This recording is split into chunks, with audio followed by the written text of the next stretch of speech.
Bonjour à toutes et à tous. Pour celles et ceux qui ne me connaissent pas, je vais me présenter rapidement. Je m'appelle Smaïl et je suis professeur de mathématiques. J'aide les jeunes à découvrir et à appréhender cette magnifique discipline que vous connaissez tous, les mathématiques. Alors j'ai une petite confidence à vous faire dans cette vidéo. En fait, depuis quelques années, je suis en train de travailler en sourdine depuis à peu près 5 ou 6 ans sur un projet qui me tient énormément à cœur et vous allez être fiers de moi. Et oui, messieurs, dames, je suis en train de me préparer à la candidature de la médaille Fields.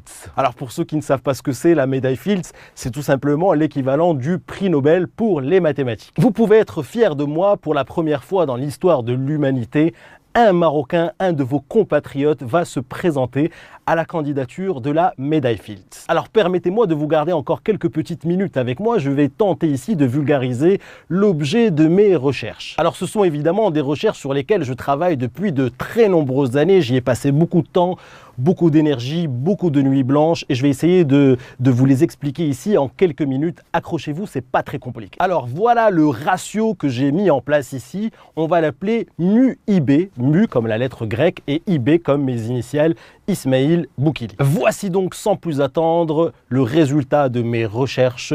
Voici ce fameux ratio mu-IB, nous allons le présenter et nous allons expliquer à quoi ça sert. Alors voilà ce rapport mu-IB, je vais vous le présenter ici. Mu-IB, c'est tout simplement racine de 3, donc un nombre irrationnel que vous connaissez, divisé par la probabilité d'un événement qu'on va noter A, que je vais vous définir tout de suite après, le tout à la puissance 3, fois une intégrale de moins 1 à pi, donc pi, un nombre irrationnel, encore une fois, dont vous avez entendu beaucoup parler, qui a fait couler beaucoup d'encre, racine de 2, t dt. Donc voilà ce rapport mu-IB, je vais tout de suite vous expliquer à quoi il sert et comment je l'ai découvert. Alors j'en vois certains qui ont déjà décroché, s'il vous plaît restez avec moi, ça va devenir très simple. Dans quelques instants, nous allons définir la probabilité de cet événement A dont je vous ai parlé tout à l'heure. L'événement A, donc P de A, la probabilité de l'événement A, et A c'est l'événement tout simplement Inch'Allah. Donc là je vous l'ai écrit en arabe pour les arabophones, pour les francophones, Inch'Allah. Alors après des mois acharnés de recherche, nous avons réussi à approximer la probabilité de cet événement A qui est à peu près de 0,97,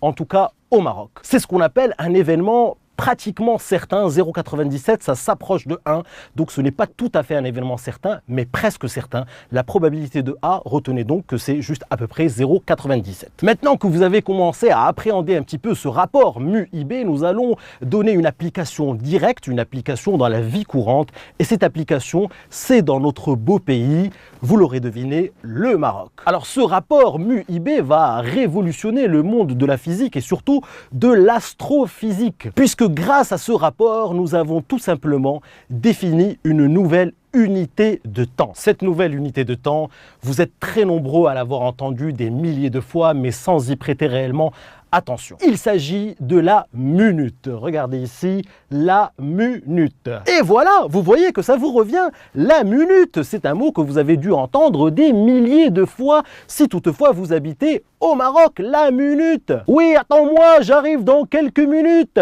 Oui, je serai là dans 15 minutes à peu près. Oui, messieurs, dames, ça ne prendra pas plus de 45 minutes. Oui, je vais vous livrer dans 40 minutes. Alors évidemment, vous avez compris qu'une minute, ce n'est pas une minute.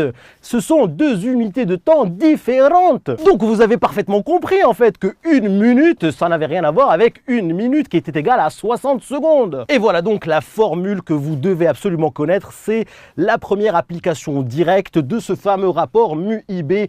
Une minute est égale à mu-IB fois une minute. Et pour terminer notre raisonnement, évidemment, nous avons évalué, nous avons donné une valeur approchée de ce rapport mu-IB. Donc mu-IB est à peu près égal à 10-5 près, donc à 5 chiffres après la virgule, 35,701,21. Donc voilà une évaluation à 10-5 près de ce rapport. Donc évidemment, vous avez compris que si quelqu'un vous dit « j'arrive dans une minute », cela veut dire qu'il va probablement arriver dans 35,7 minutes. Alors évidemment, ce rapport mu-IB, c'est une de ses premières applications directes. C'est une application maroco-marocaine. Je vais tenter de continuer à approfondir un petit peu mes recherches pour voir dans quelle mesure nous pouvons évidemment utiliser ce rapport mu-IB en astrophysique. Je vous remercie de m'avoir écouté jusqu'au bout. Je vous remercie également pour vos nombreux encouragements. N'hésitez pas à partager cette vidéo avec vos amis, votre famille et vos collègues. Ça les aidera très certainement